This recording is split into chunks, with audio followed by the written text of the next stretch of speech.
네, 여론조사계 훈남 3인방과 함께하는 여론도사들 시간입니다. 이택수 리얼미터 대표, 윤희웅 오피니언 라이브 여론분석센터장, 그리고 배종찬 인사이트K 연구소장 나오셨습니다. 어서 오세요. 안녕하십니까. 네, 이 코너 시작하기 전에요. 저희가 퀴즈, 깜짝 퀴즈 코너가 있습니다. 그래서 저희 청취자분들께 퀴즈를 내드리려고 하는데 오늘 좀 특별하게 저희가 준비를 해봤어요. 자, 청취자 여러분, 퀴즈 나갑니다. 잘 들어주시고요. 세 분이 함께 소개를 해주실 겁니다. 깜짝 퀴즈 소개해 주시죠. 네, 이번 주말 그룹 퀸의 첫 단독 내한 공연이 열립니다. 그간 락 페스티벌을 통해서 한국 팬들을 만난 적은 있었으나 단독 공연은 이번이 처음이라고 하는데요. 2018년 이미 세상을 떠난 프레디 머큐리와 그룹 퀸의 일대기를 다룬 영화 땡땡땡땡 땡땡땡땡 땡땡땡땡 땡땡땡 이것이 우리나라에서도 개봉에 큰 인기를 거두었습니다. 7글자입니다. 극장에서 노래를 따라 부르는 싱어롱이라는 새로운 관람 문화가 소개되게 됐는데요. 영화의 제목이자 그룹 퀸의 대표곡으로 유명한 이 노래의 제목입니다. 네, 오늘 좀 특별하게 힌트를 준비를 했습니다. 우리 여론도사들 세 분의 목소리로 한번 들어보시죠. Mama, I don't wanna die. I sometimes wish I'd never been born at all. 아, 왜 부끄러운 나의 몫인가? 지금 이게 이 노래를 듣고 나니까 네. 미안해지네요. 아니에요, 굉장히 잘 부르셨어요. 배 소장이 네. 좀 더 부르기로 했는데. 마마미야 이거 하기로 했었는데. 네, 마마미아 하려고 그랬는데. 갈릴레오. 네, 세 분의 목소리를 한번 들어봤습니다. 너무 뭐 쉬운 것 같아요. 이번 퀴즈는 그리고 사실은. 우리 성악팀 같지 않습니까? 네, 무슨 중창단 같았어요. 그러니까요. 남성 중창단. 네.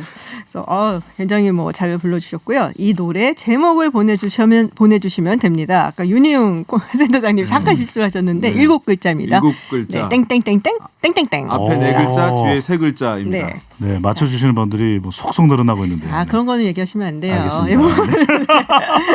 네, 그러면 이야기를 시작해 보도록 하겠습니다. 이택수 대표님, 네, 국정 지지율 리얼미터 발표를 봤더니 좀 빠졌어요. 궁금한 게 이게 하루 동안만 이렇게 튀는 경우도 있잖아요. 이렇게 며칠 네. 동안 하시니까 그런 건지 아니면은 뭐 이게 좀 약간 빠지는 기체를 보이는 건지 궁금한데 좀 소개를 좀 해주시죠. 네, 저희 리얼미터가 지난 월요일부터 수요일까지 3일간 전국 19세 이상 유권자 1,506명에게 전화했고요. 네. 유무선 자동응답 혼용 방식이었고 전화 면접과 자동응답 혼용 방식이었습니다. 표본 오차는 95% 신뢰 수준에서 플러스 마이너스 2.5%포인트였는데요. 문재인 대통령 국정 수행 평가가 45.1%의 긍정평가, 부정평가는 51.2%, 6%포인트가량 부정평가가 높았고요. 네. 긍정평가는 지난주 대비 3.7%포인트 하락한 수치고요. 부정평가는 4.7%포인트 상승했습니다. 부정평가율이 50%를 넘어선 거는 지난 11월 3주차 이후 처음인데요. 하락 요인으로는 검찰 인사 후폭풍이 계속 이어졌습니다. 검사 내전을 썼던 김웅 검사가 검경 수사권 조정과 관련해서 비판을 했었고요. 네. 또 부동산 그 매매 허가제 네네네. 이 부분이 또 청와대발 여러 논란을 일으켰고 또 조국 수사 그 공문 관련해서 인권위에 네. 이제 실수로 보냈다 이 부분도 좀 악재로 작용한 것 같고요. 또 여당 대표가 장애인 비하 발언했던 것도 네. 청와대 입장에서는 좀 난감했던 내용이 아닌가 싶습니다. 이번 조사에 새로운 보수당도 들어갔죠. 네, 새로운 네. 보수당이 저희 리얼미터에서는 네. 처음으로 들어간 조사인데요. 5.3%. 괜찮게 나왔어요. 네, 5.3%를 기록했고요. 정의당 4.8%보다는 조금 높은 수치죠. 그리고 한국당이 지난주 대비 1.1%포인트 상승해서 32.4%였기 때문에 한국당과 세보수당이 지금 통합을 논의하고 있는데 네네. 합치면은 37.7%거든요. 네네. 그러면 민주당 37% 거의 지난주 대비 동률이네요.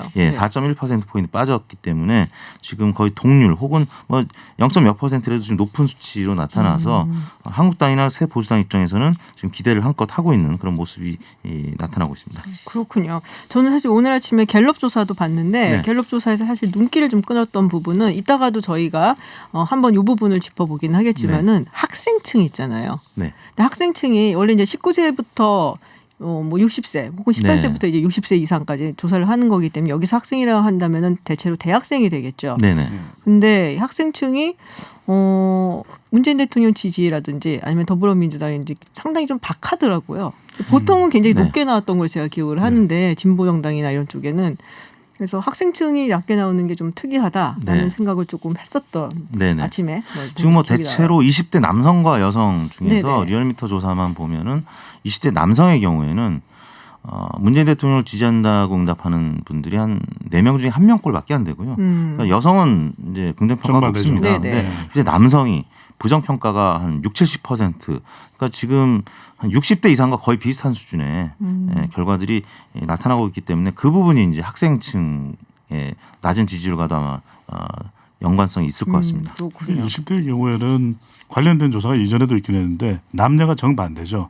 뭐 남자가 대체적으로 이제 남성이 20대 남성이 4분의 1 정도가 긍정적으로 본다면 대통령에 대해서 여성의 경우에는 정반대로 4명 중 한 3명 정도가 대통령을 긍정적으로 보는 정반대 현상인데 결정적으로는 뭐 이렇게 나타나는 이게 주기적인 차이가 있는 거죠. 학력 단절되는 네. 상대적 박탈감. 이게 뭐 가장 크다고 봐야 되겠죠. 그렇군요. 아까 잠시 그 검찰 인사 부분 말씀을 하셨잖아요. 이 부분에 대해서 아마도 이게 좀 문재인 대통령 지지율에 또 악재로 작용을 한 것 같다라고 언급을 하셨는데 네. 엠브레인에서 조사한 게 있어요. 그 PK 특히 이제 네네. 그 부산 경남 쪽 지역에서 추미애 장관의 검찰 인사에 관련된 인식. 요거는 윤희용 센터장님 좀 설명을 조금. 이건 제가 소개해드리겠습니다. 네. 엠브레인이 지난 10일 네네. PK 유권자들만 대상으로 1,015명을 대상으로 조사했는데요. 95% 신뢰 순에서 플러스 마이너스 3.1% 포인트였고요. 응답률이 18.5%였습니다. 이번 추미애 법무부 장관발 검찰 인사에 대해서 정치적 의도가 있는 부당한 인사라는 응답이 54.5%. 정당한 인사권 행사라는 응답은 38.4%로 대략 한 6% 포인트 가량 부정평가가 높았습니다. 지금 PK 지역이 정당 지지율이라든지 또 대통령 지지율이 최근 들어서 지난 지방선거와 네. 비교하면 확연하게 지금 안 좋게 나타나고 있는데 그 부분과 괴를 같이 하는 결과가 나타났습니다. 근데 이걸 이렇게 봐야 돼요. 이게 지금 뭐 엠브레인 다른 회사의 조사를 소개를 해드렸는데 리얼미터에서 했던 그 검찰 고위직 인사에 대한 평가가 PK 지역에서는 이 수치랑 비슷합니다. 네. 그 이야기는 뭐냐면 지금 PK가 지난 지방선거 2018년이었잖아요. 그때와 비교하면 확연히 지금 정서가 다르다는 거예요. 네. 그러니까 이제 그런 정서 때문에 뭐 거물을 더불어민주당에서 보낸다. 경남지사를 지냈던 김두관 김포 지역 의원이잖아요. 이걸 보낸다 그랬는데 지금 본인으로서 이게 내키지가 않아요. 내킬 수가 없는 게 험지가 되어버렸으니까. 험지가 됐죠. 그러니까 본인은 그쪽 출신이지만 본인이 그쪽에 가기가 쉽지 않은 환경이 돼버린 거죠. 근데 지금 홍준표 전 대표 그리고 김태우 전 경남지사 한국당에서는 뭐 이제 이분들한테 험지로 가라고 얘기했는데 본인들은 지금 이제 경남 쪽에서 나온다고 하는 거잖아요. 그렇죠. 자, 이런 경우에 그럼 한국당 입장에서는 뭐 홍준표 전 대표라든지 김태우 전 지사가 경남 쪽에서 뭐라 할까요? 출마를 하는 것 이게 훨씬 더 좋은 것인지 어떤가요? 일단 뭐 개인적으로는 네. 후보 개인들로는 좋은 일이겠죠. 네네. 이제 당선 가능성을 높이는 것이니까 지금 이렇게 이제 가장 대표적인 거물급 인사들이거든요. 대중성이 있는 인물들이고 네네. 그러면은 한국당 같은 경우에 어쨌든 과거에 보면은 지금 이제 민주당 계열의 이전 정당 보게 되면은 정세균 지금 총리 같은 경우도 호남에 있다가 올라갔어요. 그런 그렇죠. 경우들이 이제 있었거든요. 요구들이 있고 압박이 있는 경우에 그것을 수용해서 수도권으로 나오는 경우들이 있었거든요. 그런데 지금 한국당에서는 이런 중진급들이 대중성 있는 인물들이 고향 출마를 이제 고집하는 흐름들이 나타나고 있는 것은 그만큼 수도권에서 자유한국당에 대한 민심이 좋지 못하기 때문에 자기가 돌파하기가 상당히 어려운 환경이라는 것을 증명하는 측면이 하나 있겠고요. 또 한 가지는 이분들이 대권 주자예요. 나름의. 그렇죠. 그렇기 때문에 지역의 기반을 강화하는 것이 일차적으로 필요하다고 하는 인식. 이 두 가지가 함께 작동하고 하면서 지금 이제 그런 험지 차출론, 험지 출마론을 이제 일축하고 있는 그런 상황입니다. 당으로서는 사실은 좋은 것은 아니죠. 이걸 또 다른 걸 하나 보셔야 될 게 이게 공천을 못 받을 수도 있단 말이에요. 두 분이. 그러니까 컷아웃 당할 수도 있거든요. 네네. 그런데 아직까지는 정치에 대한 욕구가 강하죠. 그럼 무슨 말이냐? 자기 지역에서는 여차하면 무소속으로 나올 수 출마를 있겠다. 할 수가 있다는 겁니다. 그런데 다른 지역에서 기반을 다지고 있다가 컷아웃 당해버리면 속수무책이거든요. 그러니까 홍준표 전 대표도 그렇고 그동안 우리가 당에 대해서 기여를 많이 했지 않느냐. 적어도 이제 사실상 정치인으로서의 마지막 선택일 수가 있는 만큼 자기 지역으로 가는 거죠. 그렇군요. 자, 그러면은 2030 유권자 이야기를 좀 해보도록 하겠습니다. 아까 제가 학생 이야기도 했고 또 여기 계신 분들이 그 20대 특히 20대 남성에 대한 이야기를 좀 많이 했어요. 네. 지금 만 18세부터 이제 투표권을 가지게 되는데 문화일보가 총선을 앞두고 특히 이제 젊은층을 대상으로 해서 여론조사를 했는데 무당층이 50%에 육박한다. 네. 뭐 사실은 어느 나라에서나 젊은이들이 좀 사회화가 아직 안 되어 있기 때문에 혹은 정치화가 아직 안 되어 있기 때문에 뭐 정당 정체성을 안 갖는 편이 맞다라는 얘기들을 하기는 합니다. 네, 무당층이 많다. 그런 말인즉슨 어느 당으로도 갈 수 있다는 얘기도 사실은 되기도 하고 혹은 투표장에 안 나올 수 있다라고도 해석을 할 수 있는데 네. 자 어떻게 보시나요? 그래서 이거는 20대의 경우는 뭐 무당층이라기보다는 탈이념화되어 있는 거죠. 탈이념화. 이들을 우리가 규정할 때 보수다 진보다라고 규정하기가 쉽지 않거든요. 그만큼 오히려 건전한 정치 의식을 형성해가고 있는 과정이다 또는 특정 정당에 덜 매몰됐다 이렇게도 이야기를 할 수 있는 부분이고요. 근데 반드시 또 투표하겠다라는 응답은 70% 나왔는데 이거는 믿어도 되나요? 이택수 대표님. 보통 근데 여기서 투표 안 할 거예요 얘기하기는 좀 힘들긴 하죠. 그렇죠. 네. 뭐 사회적 요망성이라는 표현으로 네네. 이제 이야기를 하는데 보통 여론조사하면은 뭐 한 70% 80% 이상이 투표하겠다라고 응답을 하는데요. 바람직한 그런 응답을 하는 경향성도 있고 또 한편으로는 선거하실 분들이 투표하실 분들이 여론조사에 참여하는 비율이 높기 때문에 나타나는 현상이기도 하는데 뭐 여하튼 뭐 리얼미터나 이제 다른 조사기관들이 이제 대략 다음 주부터는 18세 포함해서 여론조사를 실시하는데 네. 대략 뭐 전망한 19세 그동안에 뭐 20대 유권자들과 비슷한 경향성이 아닐까 싶은데요. 공통적으로 나타나는 현상이 아무튼 문재인 대통령 지지율이 좀 상대적으로 30, 40대에 비해서 낮은 편이고 네네. 또 민주당 지지율도 낮은 편인데 문제는 한국당 지지율이 그렇다고 상대적으로 높으냐 그것이 아니라는 거죠. 네. 여전히 무당층이 굉장히 뭐 50%에 육박할 정도로 높기 때문에 그 연령층을 어떻게 잡느냐 이 부분이 이제 민주당과 한국당이 지금 남은 총선 기간 풀어야 할 숙제가 아닌가 싶습니다. 근데 사실 이 정권 출범할 때 그 우리 출구조사 대통령 선거 출구조사를 보면은 20대 민심이 문재인 대통령한테 나쁘지 않았거든요. 그렇죠. 물론 이제 30, 40대가 가장 독보적으로 높았고 네, 그리고 그렇죠. 20대도 상당히 높은 편이었는데 좀 많이 떨어진 것이 아닌가라는 네. 생각이 들고 특히 남성이 많이 떨어졌다. 이 부분 좀 어떻게 보면은 흥미로운 좀 눈여겨봐야 될 부분이 아닐까 생각이 드는데 어떠세요, 윤희용 센터장님? 네.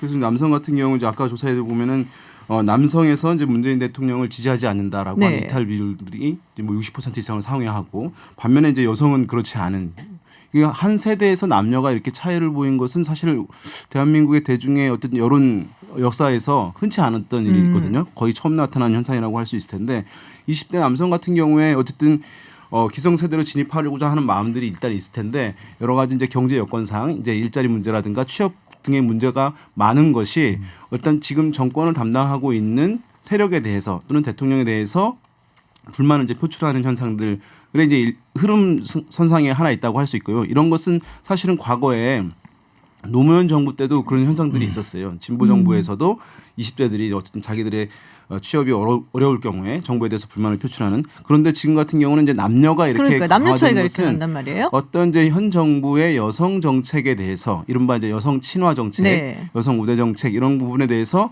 본인들이 피해를 입고 있다라고 하는 생각이 좀 강한 것 같아요. 그러니까 과거에는 우리가 중고등학교 때 남성들이 어쨌든 남학생들이 뭐 우월한 건 아니겠지만 여러 가지 뭐 반장도 하고 성적도 좋고 이런 것들이 흐름들이 있었거든요. 과거에는 지금은 그렇지 않다는 거예요. 여학생들이 더 성적도 좋고 또는 뭐 반장 회장 하는 경우도 많이 있다고 하는데 그러니까 남학생들 입장에서는 뭔 처별 뭐 그런 피해를 거죠. 네. 어떤 면에서 보고 왔는데 네. 와서 여성 우대 정책을 맞닥뜨리게 되는 것이니까. 그것에 대한 반감들이 이제 훨씬 더 크게 나타나면서 이렇게 남녀 간 격차를 보이는 것 아니냐라고 하는 이제 분석이 나옵니다. 그러면 윤 센터장님 말씀 잘 해주셨는데 이걸 문재인 대통령에 대한 불만이다라고 단정짓는 것은 좀 섣부를 수가 있는 거죠. 왜냐하면 기성세대에 대한 반발일 수가 있죠. 그동안 이제 유교적 전통이 이어져 오면서 윗세대들이 남녀 불평등이 존재했던 것은 맞는 거죠. 네. 그런데 그것에 대한 해소를 왜 20대들에게 요구를 하느냐. 네네. 그러면 20대 남성들에게는 오히려 역차별 받는 것이 될 수 있거든요. 그 불만이 터져 나온 것이죠. 근데 이제 자기들이 보기엔 그런 거잖아요. 지금 뭐 사실 이제 진보 정권이라고 할 수가 있는 네. 거고 이 진보 정권에서 우리가 소위 말하는 86세대 그 세대에서는 우리 엄마가 산 거라든지 아니면 우리 이모가 산 걸 보면은 그 당시엔 남녀차별이 분명히 있었고 지금 이 86세대 남성들은 혜택을 많이 받는데 지금 와서 혜택 본 86세대 남성들은 왜 우리한테 희생을 하라고 하는 것이냐. 그리고 어떻게 보면 이 86세대 남성들과 뭐 문재인 대통령이가 정부가 사실 어떻게 보면 그걸 나타내는 듯한 그런 인상을 좀 주긴 거는 맞거든요. 그러니까 아마도 20대 남성들이 그렇게 표현을 하는 게 아닌가. 이택수 대표가 88학번이신데. 아, 그러니까 저희 아들들이 끝물이라. 두 아들이 있는데 20대 네. 남성인데 실제 대화해 보면 과거에 비해서 상당히 비판적인 입장을 볼 수가 있고요. 이거는 뭐 이제 계속 나왔던 얘기지만 비트코인 문제, 그다음에 평창 동계올림픽 남북 단일팀 문제, 그다음에 이제 비정규직 그 노동자들 중에서 또 희생된 분들이 또 남성들이 많았기 때문에 네네. 그런 부분에 있어서 이제 감정이입이 되다 보니까 20대 남성들의 이제 불만, 불안감들이 반영이 된 것이 아닌가 싶고요. 그런 차원에서 새로운 보수당이라든지 아니면 한국당에서 군 가산점 문제 네네. 뭐 이런 부분들 조심스럽게 지금 정책 안으로 내세우고 있는데 새로운 보수당이 아까 5.3%의 지지율이라고 말씀드렸는데 20대에서는 가장 높았어요. 6.7%. 오. 그만큼 20대 남성, 30대 남성도 비슷합니다. 20대 남성 같지는 않지만 30대 남성도 상당히 비판적으로 바뀌었거든요. 그러니까 이런 남성의 이제 권익에 대해서 과거와는 다르게 좀 관심을 갖기 시작한 거지 않습니까? 그러니까 이제 정부의 뭐 남녀 평등, 이제 여성 우대 정책이라든가 친화 정책이 이런 아까 말씀드린 것 포함되고 또 한 가지 이제 비정규직 정규화 말씀하셨는데 그것이 이제 20대 젊은 층에게는 우린 그 제도권에 진입하려고 하는데 네. 그런 안정적인 일자리 얻으려고 하는데 네. 비정규직이 정규직화가 되게 되면 정규직을 뽑는 비율은 그만큼 줄어들 것이 줄어든다. 아니니까 우리의 일자리는 줄어든다고 생각을 하는 거예요. 거기다가 어쨌든 정년 연장이라든가 이런 부분도 20대들 같은 경우에는 자기들이 어쨌든 제도권에 진입할 공간들을 줄이게 되는 것이니까 이 모든 것을 불공정의 문제로 이제 인식을 하는 측면이 있어서 정권의 이제 어떤 공정에 대해서 평가 낮게 내리는 것과 연결되어 있다 이렇게 볼 수 있겠습니다. 그렇군요. 정말 재미있는 게 그 호르무즈 해협 파병 관련해서 20대 남성의 찬성 의견이 월등하게 높게 나타났어요. 네. 다른 세대는 낮은데 좀 그렇죠. 반대 의견이 좀 더 높은데 오히려 20대가 반전 전쟁을 반대하는 네. 의식이 상당히 더 강하지 않을까 생각할 수 있는데 수치를 보면 20대에서 가장 높았거든요. 왜 그런 거예요? 리얼미터가 YTN에 의뢰를 받아서 지난 10일 실시했고 무선 전화면접 유무선 날리디 자동답 조사했고 표본오차 95% 신뢰 수준 플러스 마이너스 4.4% 보인다. 응답률 4.4%. 정말 영혼 없이 소개한다. 자료 조사 기관의 홈페이지에서 확인 가능한데 이걸 영혼 없게 만든 쪽에서 책임을 져야 돼요. 근데 이 결과를 보면은 20대에서 찬성이 가장 높았습니다. 20대에서 가장 높았고 오히려 60대 이상보다도 더 높은 네, 맞아요. 수치로 나타났는데 그래서 이거 분석하기가 참 쉽지는 않더라고요. 근데 이걸 보면은 20대가 좀 신안보 세대, 20대를 보수라고 하기는 뭐 아까 탈이념 성격이 있는데 이런 안보 문제에 대해서 아주 적극적이더라고요. 굉장히 보수적이죠. 그래서 지난해 리얼미터에서 말고 다른 곳에서 실시했던 지난해 7월경에 조사했던 걸 봐도 20대가 높은 편이었는데 그래서 다른 조사 결과로 이렇게 우리가 좀 그 추정을 해보면 20대의 경우에 이전에 이런 질문이 있었어요. 전쟁이 일어난다면 이 전쟁에 참전할 의향이 있느냐 할 때 20대가 가장 높아요. 그런 걸 보면 지금의 20대는 안보 문제나 이런 부분에 대해서 적극적으로 내가 지켜야 되겠다. 내가 행동해야 되겠다. 이거는 것들이 좀 반영된 결과로도 읽을 수 저는 있겠거든요. 사실 그 생각도 좀 했어요. 이 미국이 들어가 있는 게 아니냐 팩터로. 약간 20대 20대에서 예, 미국에 미국에 대한 대한 예, 선호도가 높죠. 선호도가 네. 높은 편이거든요. 네, 그래서 그렇죠. 한미 동맹에 대한 그 뭐 지지도 상당히 높은 편이고 다른 세대에 비해서 뭐 60대를 빼고 네. 그래서 그게 좀 들어가 있는 것이 아닌가라는 네. 생각을 좀 근데 해봤어요. 그런 생각을 안 해본 건 아닌데 네. 한미 동맹에 대해서 20대가 총대를 맨다. 전쟁에 얼마나 위험할지도 모르는데 파병에 대해서 적극적으로 찬성을 한다. 굉장히 그게 지금 부분적으로 작동할 수 있을 것 같은데 그게 가장 중요한 기준이 되었다고 보기엔 좀 무리인 것 같기도 하고. 후배가 말이야 네. 말하는데 이런 분위기예요? 아니에요. 그 김정은 위원장 전적으로 공감합니다. 북한의 김정은 위원장이 또 30대잖아요. 네. 그러니까 이제 우리 20, 30대가 또 보는 시각은 다른 연령대랑 좀 다를 것 같아요. 특히 이제 북한이나 중국이 한국에 대한 최근의 태도는 그다지 우호적이지 않았기 때문에 그래서 20, 30대가 북한이나 중국보다는 한미 관계를 또 중요하게 생각하는 그런 부분이 또 반영이 된 것이 아닌가 싶습니다. 네. 자, 여론 이야기는 오늘 여기까지 해봐야 될 것 같고요. 가시기 전에 자, 해주실 거 있습니다. 네, 퀴즈 한번 제가 더 드릴게요.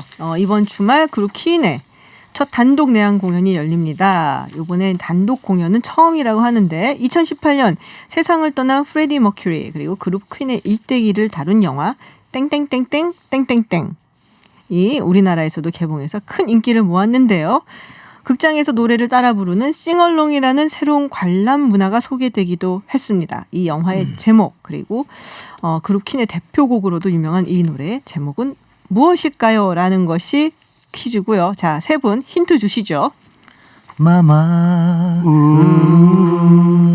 I don't wanna die. I sometimes wish I'd never been born at all. Mamma mia, Mamma Mia. 갈릴레오. 미안합니다. 피가로. 중간에 정말 미안해지네요. 미안합니다. 아, 진짜 미안하다. 죄송합니다. 진짜. 미안이란 게 힌트가 될 수 있을 네, 것 같아요. 안 들은 기쳤습니다. 뭐 이러면 근데 네. 7260님께서 대한민국의 여론조사 책임지는 분들이 모두 모였다라면서 또 응원의 문자 보내주셨습니다. 네, 정답 아시는 분들은 50원의 유료 문자 샵 0951 그리고 TBS 앱으로 보내주시고요. 20분 추첨해서 커피 쿠폰 드립니다. 정답 그리고 당첨자는 잠시 후에 제가 공개해드리겠습니다. 미안하다 그래서 태진아는 아니겠죠? 끝까지 아재 개그를 이렇게 하고 가시는데 네, 오늘 여론 이야기 나눠봤습니다. 지금까지 배종찬 소장, 윤희훈 센터장, 이택수 대표였습니다. 고맙습니다. 네, 감사합니다. 공수처 법안에 이어 형사소송법과 검찰청법 개정안이 국회 본회의를 통과를 했습니다. 문재인 정부 공약 1호였던 검찰개혁을 위한 입법이 완료됐는데요. 네, 그래서 다시 한번 모셨습니다. 임지봉 서강대 법학전문대학원 교수와 함께 검찰개혁 진단해 보겠습니다. 안녕하세요. 안녕하세요. 네, 지난번에 나오셔서 굉장히 자세하게 또 쉽게 설명을 해주셔서 저희가 또 한번 모셨습니다. 예, 감사합니다. 일단은 뭐 소회가 좀 있으실 것 같아요. 네, 네. 어떠신지 어떻게 보고 계신지 지금.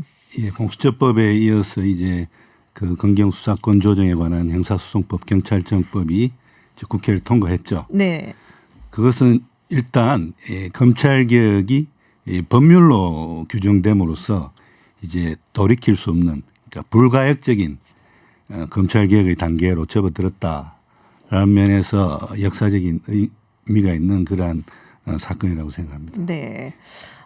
반발이 있습니다. 뭐 당연히 네. 예상을 하셨겠지만 네. 대검 측에서도 반발이 있고 또 검찰 개혁에 대해서 김웅 검사라고 또 네. 우리한테는 검사내전이라는 책으로 또 잘 알려져 있는 뭐 이른바 셀럽 검사라고 할 수가 있는데 그렇죠. 예. 네, 거대한 사기극이다.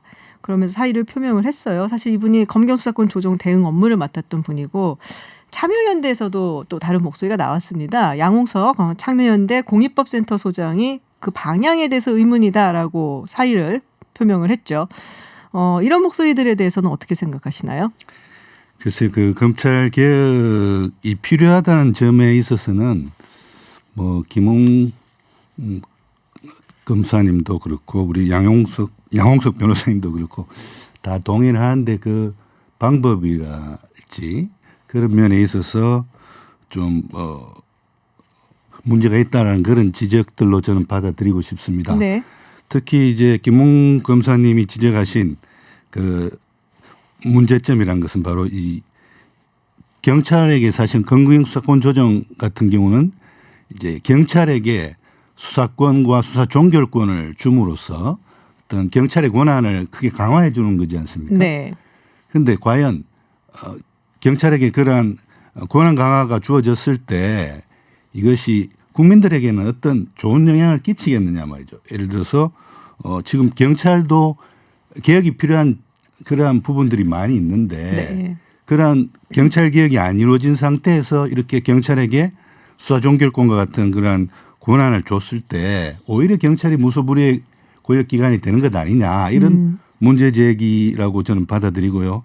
이런 경찰 지점에 있는 그러한 문제 제기라고 생각합니다. 그렇군요. 그러니까 검찰에게 몰려 있었던 그 권한들을 일단은 네. 이제 배분을 한 것이고 네. 그 중에서 경찰이 특히 뭐 수사 종결권, 수사 네. 지휘권을 없애고 네. 그리고 수사 종결권을 가진다는 부분 뭐 여러 네. 가지로 좀 분배가 된 셈이에요. 근데 그렇죠. 말씀하셨던 대로 김웅 검사 그리고 사실 양옥석 변호사도 비슷한 의문점을 제시를 했던 것 같아요. 네, 네. 경찰을 통제할 수 있는 것은 무엇이냐라는 그렇습니다. 이야기를 하는데 예전에 교수님께서도 여기 네. 나오셔서 비슷한 말씀하셨어요. 네, 그 그렇습니다. 부분에 대한 보완이 이루어져야 된다. 네, 네. 네, 그리고 이인영 원내대표도 경찰 개혁 관련 그런 입법 절차를 총선 전에 마무리 짓겠다라는 그런 발언도 했었고, 네. 그러면 이제는 검찰 개혁 뭐 이제 어떻게 보면은 우리가 뭐 주춧돌을 놓은 것이라면 그렇습니다. 이제는 경찰에 대한 이야기를 좀 해봐야 될 때가 아니냐라는 목소리 좀 나오고 있는 것 같아요. 그렇습니다. 그리고 경찰 개혁에 관한 논의는 과거에도 없었던 게 아니고 활발히 있었습니다. 그리고 그 특히 지금 경찰 개혁의 그러한 주된 과제로 두 가지가 이야기되고 있거든요. 네. 첫 번째가 정보 경찰의 수사 경찰과의 분리입니다. 그러니까 지금 전국에 3,000명이 넘는 그러한 정보 경찰분들이 있습니다. 이분들은 각종 정보를 수집하는 거죠. 네. 예.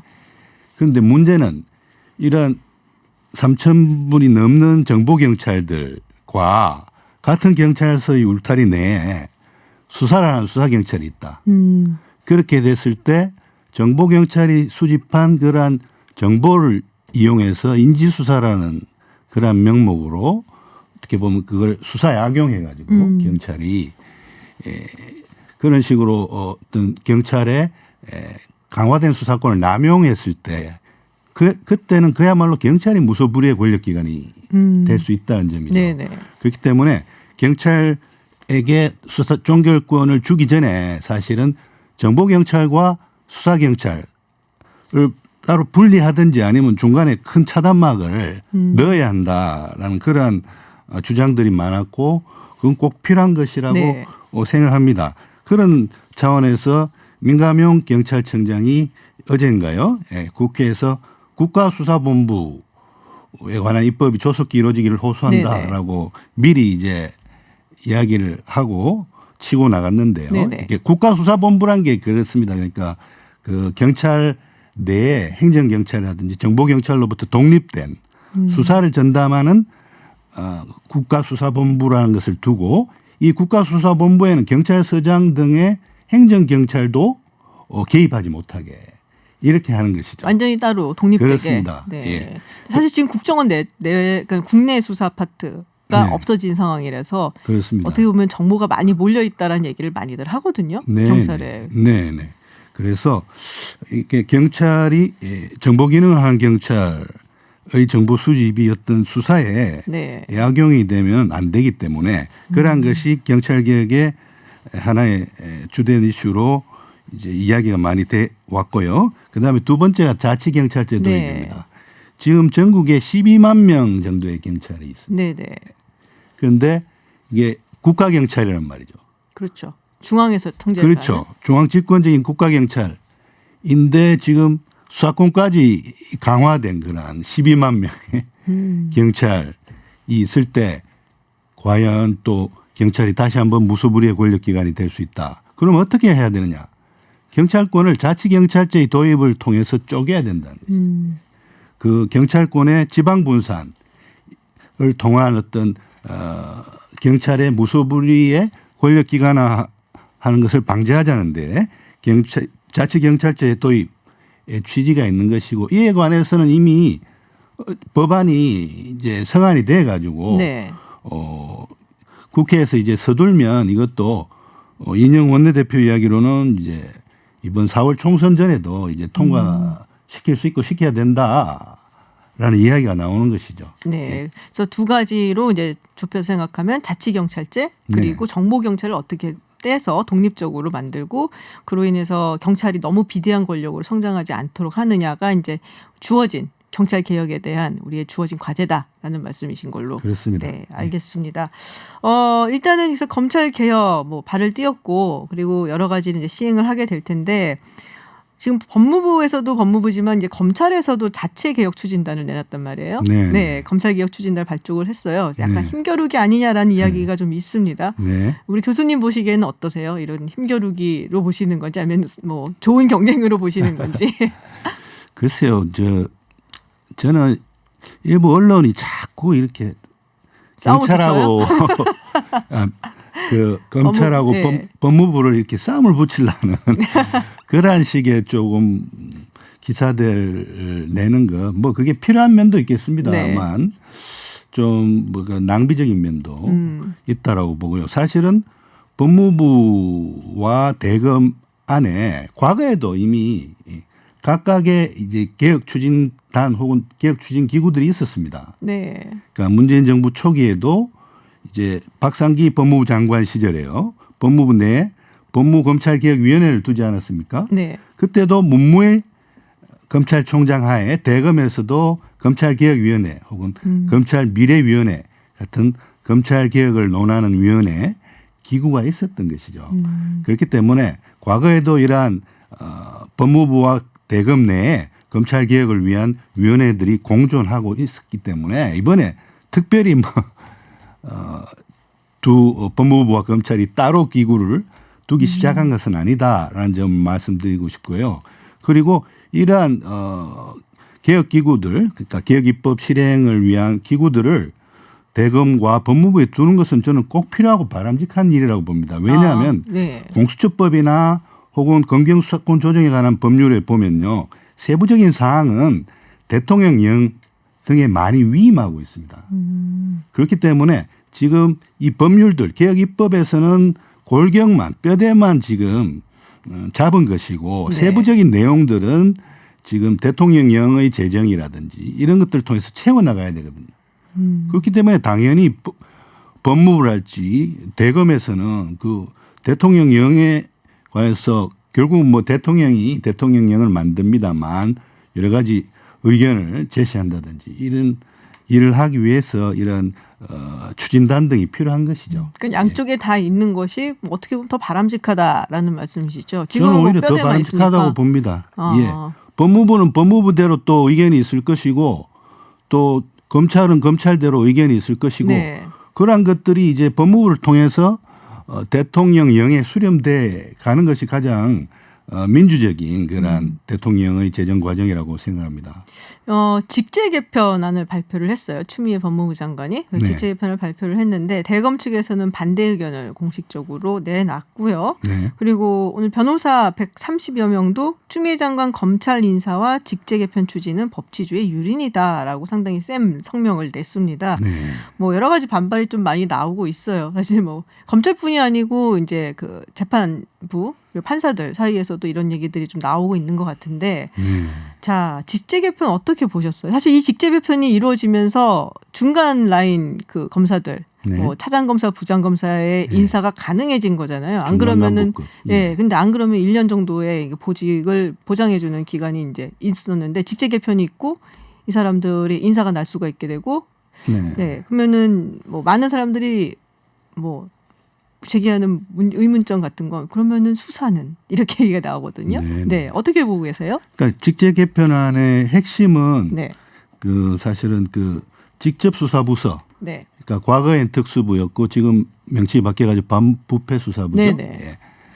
혹은 뭐 과거의 공안부 지금 공공수사부인가요? 예. 이런 직접 수사 부서를 축소하는 것이 직제 개편의 가장 핵심 내용이라고 할 수 있겠는데요. 그런데 이러한 직제 개편의 핵심 내용은 이번에 추미애 법무부 장관이 처음 이 직제 개편안을 통해서 발표한 것이 아닙니다. 예전에 박상기 장관도 사실은 얘기했던 것 박상기 같은데. 장관도 그랬고 네.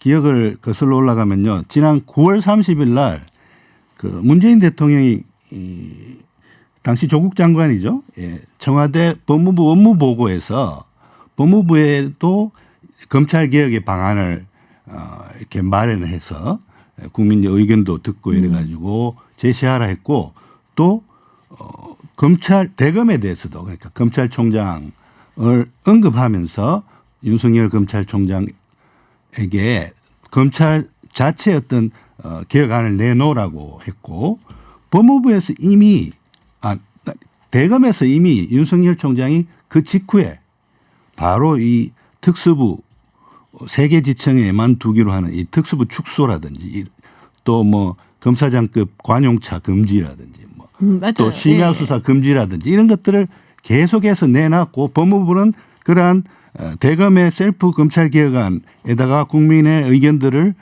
반영을 해가지고 또 법무부에 어떤 검찰 개혁안을 내놨던 것이죠. 그런데 이러한 것들은 다 어떤 법률이라기보다는 대통령령이라든지 부령이라든지 혹은 뭐 대검 예규라든지 이런 규정 등의 개정을 통해서 이루어지는 것이었기 때문에 가역적일 수 있는 것이죠. 정권이 바뀌면 다시 대통령령 바뀌고 뭐 대검 예규야 더 하위 규범이니까요. 바꾸고 이러면 다시 원래대로 돌아갈 수 있는데 그것을 원래대로 돌아가지 못하게 한 것이 바로 이번의 검찰 개혁 입법들이라고 보시면 되겠고요. 그리고 이 직제 개편안 문제로 다시 돌아가서 말씀드리면 이거는 이번에 이야기된 것이 아니라 작년 후반기에 대검에서 발표한 셀프 검찰 개혁 안에도 특수부 축소라든지 이런 것들이 다 있는 것이고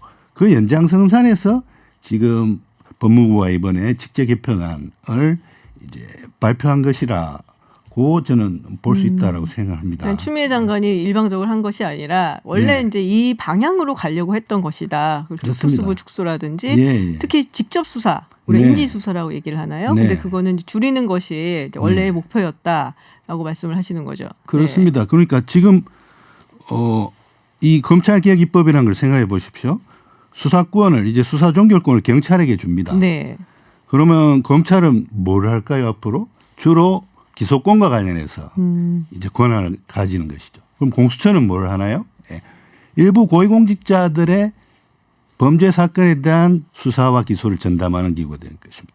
그러니까 수사권을 놓고 지금 경찰과 검찰 또 공수처가 이 삼각 구도를 가지고 서로 견제하면서 어떤 한 기구에 의해서 수사권이 오남용되는 것을 이게 방지함으로써 그 형사 절차에 있어서 국민의 어떤 인권을 보장하는 방향으로 나아가자는 것이 이 검찰 개혁 입법들의 기본 취지거든요. 예. 그런 것들을 이루기 위한 어떤 저는 한 걸음 한 걸음이라고 네. 생각합니다. 그럼 공공수사부가 좀 줄었고 또 네. 반부패 그쪽도 좀 줄었고, 근데 이 남부지검에 네. 그 금융범죄를 수사를 하는 증권범죄 합동수사단이 네. 없어졌잖아요. 네. 그러면은 이런 우리가 보통 뭐라고 하죠? 화이트 범죄라고 얘기하나요? 네. 네. 뭐 지금 굉장히 걸려 있는 문제들도 좀 있잖아요. 뭐 라임 자산운용 횡령건이라든지 신라젠 주식 건이라든지 조작건이라든지. 네. 그럼 이건 이제는 어디로 넘어가는 건가요? 그런 것도 네. 그러니까 지금 여전히 이번에 그 개정 검찰청법에 네네. 할 것 같으면 검찰이 이제는 수사는 완전히 못하는 게 아닙니다. 그럼 다른 부서에서 하는 또 건가요? 일부 중요한 사건들에 대해서는 검찰이 수사 개시 직접 수사권을 가집니다. 그게 바로 방금 이야기하신 네네. 재벌 등의 경제범죄라든지 네네. 혹은 공무원들의 비리에 관한 공무원 범죄라든지 또 선거범죄라든지 이런 것들에 대해서는 여전히 검찰이 직접 수사권을 가지는 것이고 그 직제 개편에 의해서 남부지검의 그 어떤 부 금융에 관한 네. 그 특수부가 없어진다고 해서 그러면 금융 범죄에 대해서 수사를 검찰이 못하는 거냐? 그게 아닙니다. 다른 반부패 수사부에서 그걸 할 수 있습니다. 왜냐하면 경제 범죄에 대해서 네. 지금 이 개정된 법률에서도 반부패 수사부가 다룰 수 있게 하고 있기 때문입니다. 그러니까 이런 이제 목소리가 있긴 하더라고요. 좀 약간 예. 전문성을 요구하는 곳이기 때문에 좀 네. 이게 수사가 늦어질까 우려스럽다. 네. 특히 이런 거는 좀 어렵잖아요. 이게 약간 그렇죠. 좀, 전문성을 네. 요구하는 것이기 네. 때문에 그 금융수사부인가요? 그게 아니고 다른 네. 반부패 수사부에서 할 수가 있는 것이고 그런 역량을 반부패 수사부의 그러니까 과거의 특수부죠. 네네. 검사들도 이미 축적하고 있습니다. 그렇군요. 그런데 문제는 과거에는 이 특수부가 너무 많았고 여기에 많은 검사들이 매달리는 바람에 일반 민생 사건에 대한 수사에는 상대적으로 수월했다는 말이죠. 그렇기 때문에 이제는 반부패 수사부라든지 이런 부서는 좀 줄이고 형사부를 강화해서 그야말로 민생 사건에 대한 수사와 기소 등을 전담하는 그러한 형사부를 더 늘리자라는 것이 큰 개혁의 방향인 것이고 그 개혁의 방향에서 한 걸음으로 나가는 것이 이번에 저는 직제 개편안이다라고 생각하고요. 그런데 만약에 이러한 조직 개편을 통해서 현재 진행 중인 어떤 주요 수사에 대해서 차질이 생긴다면 그것은 문제가 생길 수 있다. 네. 그렇기 때문에 그런 차질이 생기지 않도록 잘 해야 될 것이고 하여튼 이러한 큰 방향에서의 이러한 직접 수사부의 축소라든지 이런 것들은 원래부터 우리가 검찰의 셀프 개혁안에도 나오듯이 원래부터 우리가 계획했던 것이고 그것이 지금 단계적으로 실현되고 있는 과정이라고 저는 생각합니다. 네. 교수님 말씀 들으니까 방향으로 이제 올바른 방향으로 가고 있는데 지금은 뼈대를 만든 것이니까 그 살을 그렇습니다. 채워넣는 또 지난한 작업이 우리에게 남겨져 있다. 그 부분에 대해서 좀 더 또 지켜봐야 되고 또 법무부도 대검도 노력을 해야 된다. 이 정도로 정리를 할 수 있을 것 같아요. 예, 네. 그렇습니다.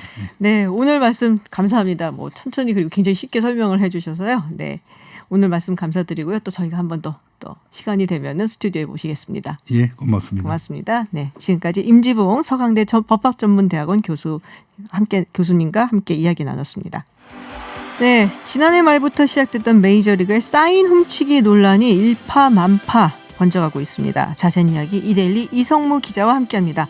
어서 오세요. 네, 안녕하세요. 네, 이 사인 훔치기 논란 지금 뭐 하여튼 메이저리그를 뒤흔들고 있는데요. 네. 이게 원래는 내부 고발로 알려지게 된 거죠. 네, 지난해 11월입니다. 네. 이 오클랜드 어슬레틱스 소속의 마이크 파이어스라는 네. 선수가 한 인터뷰에서 이렇게 얘기를 한 건데요. 그러니까 2017년 휴스턴 애스트로스가 월드시리즈 우승을 차지할 당시에 이 속임수가 있었다. 네. 외야에 설치된 카메라를 통해서 상대팀 사인을 훔쳤다. 이렇게 폭로를 하게 됩니다. 당시 이 파이어스가 바로 이 휴스턴 멤버 소속이었어요. 네, 그러니까요. 그러니까 논란이 일파만파로 커지자 메이저리그 사무국이 본격 조사에 돌입을 했고 조사를 해보니까 사실로 드러나게 된 겁니다. 네. 심지어 이 사인 훔치기가 더 광범위하고 조직적으로 일어난 사실이 드러난 거예요.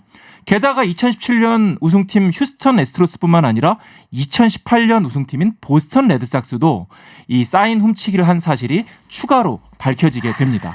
이게 거기에 딱 중심에 코라가 있는데 네. 딱 보니까 코라 감독이 있더라고요. 근데 이제 야구 잘 안 보시는 분들 입장에서는 사인 훔치기가 도대체 뭔 얘기지? 막 그렇게 하실 수도 있거든요. 네. 네, 그 잠깐 설명을 좀 해주시면은 좋을 것 같은데. 네, 사실 투수와 타자의 싸움은 가위바위보와 비교할 수 있죠. 네네. 가위바위보가 재밌는 이유가 상대가 뭘 낼지를 모르기 때문에 그렇죠. 재밌는 거잖아요. 그런데 상대가 뭘 낼지 미리 알고 있다면 이건 뭐 정정당당한 승부가 아니고 가위바위보가 아니죠. 그러니까 투수가 직구를 던질지 변화구를 던질지 타자가 미리 안다면은 이거는 타자가 훨씬 유리한 겁니다. 그렇죠. 그렇기 때문에 이 사인 훔치기는 야구라는 종목에서 가장 금기시되는 속임수라고 할 수 있는 겁니다. 보통은 이제 야구에서 그 포수가 뭘 던져 어디로 찔러 이렇게 표시를 해주잖아요. 그러면 그렇습니다. 투수가 이거 할까 저거 할까 하다가 아니 하다가 그거 할게 하고 딱 하죠. 근데 그 사인을 훔쳐갖고 타자한테 뭐가 올 거다라고 이제 사인을 또 보내갖고 알려줬다. 지금 이제 이게 사실 밝혀진 사실인 거잖아요. 네, 그렇습니다. 이 휴스턴 애스트로즈가 2017년 월드시리즈 우승팀입니다. 네. 이것 때문에 우승한 건가요? 맞습니다. 그러니까 그러면 휴스턴이 박살이 되는 거 아니에요? 네, 그러면? 그 월드 시리즈 경기 당시에 아주 결정적인 장면 때 이 네. 사인 훔치기가 일어난 것이 확인이 된 겁니다. 그러니까 예를 들어서 휴스턴이 3차전에 다저스 선발 다르비슈를 초반부터 아주 난타를 난타를 했어요. 저 해버리잖아요. 기억해요 그 경기 저도. 네. 그리고 5차전에는 또 에이스인 클레이튼 커쇼의 변화구 들어올 때마다 그러니까. 또 쏙쏙들이 또 이게 안타를 만들어내거든요. 불운한 줄 홈런도 알았지 치고요. 커쇼가 여태까지. 그렇습니다. 네. 그런데 그때 보면은 이 다르비슈나 커쇼의 주무기를 휴스턴 타자들이 기다렸다는 듯이 받아치게 돼요. 맞아요. 알고 봤더니 그때 다르비슈나 커쇼가 무슨 공을 던지는 건지 휴스턴 타자들이 이미 다 알고 있었던 겁니다. 왜냐면 그때 저도 그 경기 다 봤거든요. 네. 네. 그러니까는 다르비슈 선수 뭐 물론 이제 뭐 우리 유현진 선수도 있지만 다르비쉬 선수가 워낙 잘 던지는 선수고 무서운 놈이야. 막 사람들이 그랬기 때문에 근데 막 속속 다 그냥 치고 그날 되게 못했어요. 하여간. 그러니까 그때 그 화면을 다시 보시면은 사인을 전달받으면은 이 타자와 승부하기 전에 퉁퉁 소리 이런 게 나요. 쓰레기통을 치는 소리가 나거든요. 어떨 때는 한 번, 어떨 때는 두 번, 또 어떨 때는 휘파람 소리가 날 때도 있고 안 날 때도 있어요. 그러니까 그런 방식으로 투수의 이야. 구질을 알려준 거죠. 아, 그래요. 굉장히 조직적으로 그리고 그러니까요. 과학적으로 이루어진 겁니다. 사실 그 무슨 얘기가 나왔었냐면은 왜 우리가 그 쿠세라고 얘기를 하는 게 있잖아요. 이 투수가 뭘 던질 때 약간 내가 이제 변화구를 던진다면 습관 같은 거 모습이 약간 달라지는 게 있거든요. 뭐 직구를 던지면 또 이렇게 약간 달라지고 그래서 저거 들켰나 보다. 휴스턴 선수들한테 다르비쉬가 저거 들킨 거야. 그런 얘기를 했었어요. 그렇습니다. 사실 다르비쉬가 그때 얻어 맞았을 때도 다르비쉬의 쿠세, 그러니까 습관이 발각이 됐기 때문에 당했다. 이렇게 그렇게 얘기를 알고 했었어요. 있었거든요. 알고 봤더니 사인이 이미 다 간파가 됐던 겁니다. 얼마나 억울할까. 그것만 아니었으면 참 커셔가 우리가 정말 왜 저렇게 포스트 시즌만 나가면 못하냐고 그렇게 욕을 했었는데 그게 아니었나 봐요. 그렇습니다. 다저스가 그래서 지금 LA 지역이 완전히 특히 난리가 난 상태입니다. 그렇군요. 지금 이제 보스턴도 그 얘기가 나오고 있는 거잖아요. 그렇습니다. 보스턴은 시즌 중에 이 뒤에 있는 비디오 판독실에서 이 리플레이 화면을 확인을 해서 사인이 뭐가 들어갔는지 이거를 미리 알아서 선수들에게 알려줬다.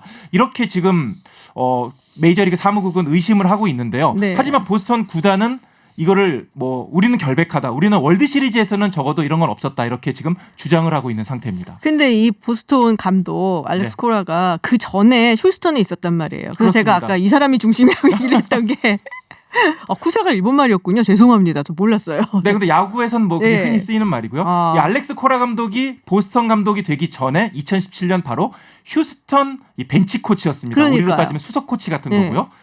이때 사실 알렉스 코라 감독이 이 코치들과 선수들을 붙잡아 놓고 주동을 했던 거예요. 그리고 이제 단장과 감독은 어떻게 보면 좀 암묵적으로 그냥 받아들였던 거죠. 그렇기 때문에 이제 알렉스 코라 이 보스턴 감독이 가장 큰 책임을 물을 수밖에 없었고 결국에는 며칠 전에 보스턴 감독직에서 해임이 됐습니다. 결국 해임이 됐군요. 해임한다 그렇습니다. 어쩐다 얘기가 있었는데 근데 이게 이걸로 끝날 일이냐. 이거 월드시리즈 반지 뺏어야 되는 거 아닌가요? 왜냐면은 그 당시에 상대팀이 다저스였어요. 그렇습니다. 특히 그래서 방금 말씀드린 대로 LA 지역에서 특히 강경한 목소리를 내고 있는데요. LA 타임즈라는 이제 LA 지역 신문은 2017년 휴스턴의 월드 시리즈 우승 타이틀을 박탈해야 된다. 이렇게 좀 주장하고 있고요. 심지어 로스앤젤레스 시 의회에서는 2017년과 2018년 월드 시리즈 우승 트로피를 다저스에게 줘야 한다. 이렇게 촉구하는 내용의 결의안을 지금 다음 주에 상정할 예정이라고 합니다. 다저스한테 주는 거는 쉬워 보이지는 않지만 박탈을 좀 해야 되지 않을까라는 생각은 저도 들긴 하는데 상당히 여론이 그런 쪽으로 가고 있는데 그래도 또 메이저리그 사무국에서는 월드 시리즈 우승 자체를 박탈하는 데는 상당한 부담감을 느끼고 있는 것으로 보입니다. 그러니까 사인을 사실 훔치는 것 자체는 많이들 하려고들 노력들은 하잖아요. 사인을 훔치는 것 자체는 불법이 아닙니다. 이게 암묵적인 금기시 되는 거지. 훔쳤다 그래서 벌금을 물고 이런 건 아니에요. 다만 빈볼, 위협구 같은 게 가끔 날아올 수는 있는 거죠. 아, 그렇구나. 약간은 좀 암묵적으로 네가 스포츠 선수면 하지만 이제 전자 장비를 이용해서 이렇게 사인을 훔치는 것은 금지입니다. 이거는 잘못된 겁니다. 건 금지다. 우리나라에 이런 일이 있었나요, 혹시? 네, 예전에 2000년에 두산 베어스 대 현대 유니콘스의 한국 시리즈 당시에 이 현대 주자들이 두산 포수의 사인을 훔쳐서 타자들에게 알려준다. 그래서 두 팀 간에 좀 사이가 안 좋았던 적도 있어요. 또 2010년에는 롯데와 SK 사이에서 또 사인 훔치기 논란이 있어서 이 두 팀은 지금까지도 그래서 사이가 안 좋습니다. 빈볼도 많이 나고 있고 2018년에는 LG 트윈스가 이 덕아웃에 뭔가 이상한 쪽지를 붙인 거예요. 상대 사인을 적어놓은 쪽지를 선수들에게 공유를 한 겁니다. 맞아. 그 기억나요, 그거. 사실 그건 조금 너무 황당하기도 했는데요. 그래서 이게 소문으로만 무성했던 사인 훔치기가 진짜 있구나 이렇게 드러났고요. LG는 그때 2천만 원의 큰 벌금을 물기도 했습니다. 그렇군요. 이게 사실 이제 야구가 미국에서는 지금은 많이 좀 죽었다라고 해도 굉장히 국민 스포츠라고 얘기를 하잖아요. 그렇습니다. 또 어린이들도 많이 보고 그래서 뭔가 스포츠맨십을 보여줘야 하는 대표적인 운동 경기인데 여기서 이런 일이 벌어져서 상당히 좀 안타깝습니다. 네, 오늘 미국 메이저리그에서 지금 일파만파로 번지고 있는 사인 훔치기 논란에 대해서 좀 짚어봤습니다. 지금까지 2대1리 이성무 기자와 이야기 나눴습니다. 오늘 고맙습니다. 네, 감사합니다. 네, 오늘 깜짝 퀴즈로 나갔었죠. 세상을 떠난 프레디 머큐리 그리고 그룹 퀸의 일대기를 다룬 영화. 네, 극장에서 싱얼롱이라는 관람 문화가 소개되게 됐던 이 영화의 제목 보헤미안 랩소디였습니다. 많은 분들 답 보내주셨는데요. 5033님 정답 보헤미안 랩소디인 것 같은데 세 분의 힌트송 듣는 저도 좀 부끄러웠습니다. 네, 저도 부끄러웠지만 노력들 많이 하셨고요. 밖에서 연습하고 들어오셨어요. 네, 그리고 1437님 보헤미안 랩소디 퇴근길에 방송 잘 듣고 있습니다. 응원 문자 보내주셔서 감사드리고요. 네, 8252님 보헤미안 랩소디 온 가족이 같이 가서 영화를 봤다고 하시네요. 저도 저희 첫째 아들하고 같이 가서 봤는데 생각보다 좋아하더라고요. 힙합이나 랩 같은 걸 많이 좋아하는 아이였는데도 즐겁게 영화 관람했었던 기억이 또 납니다. 오늘 정답 보헤미안 랩소디 들려드리고 있고요. 일주일 동안 함께 해주셔서 고맙습니다. 저는 다음 주 월요일에 돌아오겠습니다. 김지윤이었습니다.